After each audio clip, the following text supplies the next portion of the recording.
it's Nancy Cross with the Cross team at Remax Capital Realty, and I'm here with Cheryl Johnson, who's the manager here at Mason Title. And today we wanted to talk to you about 1031 exchange. Now, my understanding of 1031, Cheryl, is that it's a way to defer capital gains taxes, Yes. not avoid them, but defer them. So when you're selling an investment property, you can exchange like for like, so investment property for investment property. Correct.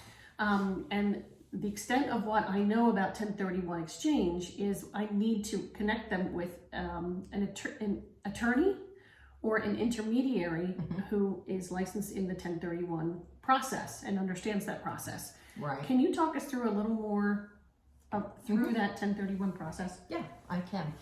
First of all, the reason that they hire an intermediary is because they have no stake in the whole process. They hold the funds, they disperse the funds, so they have to have somebody that's licensed to do that. The first thing that they're going to do is they have 45 days to identify properties, okay? And there's 3 different ways that they can identify those properties. They can use the 3 property rule. That's the most popular way that they do it. They can purchase one or all of the properties, but it also allows for extra properties to be identified in case one of them falls through, okay? In today's market, right? That happens quick, right? The second way they can identify is the 200% rule, and that's an unlimited amount of properties, like-kind properties, and providing they don't go up to over 200% of the net value of the property they sold. Okay, so they could do that. Investors like to do that. And they can also use the 95% exception.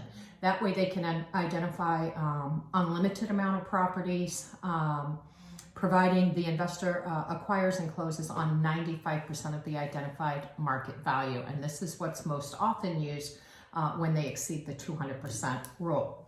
Now, once they identify those properties, they have 45 days to do that. And then once they identify the properties, they have up to 180 days to get those closed. Now, once this is complete, the seller will not have to pay the full amount of the capital gains. If they purchase replacement properties at or above the value of their relinquished property, they don't pay any taxes. It will be deferred, okay? Right. And this can actually keep going on and on and on throughout their lifetime.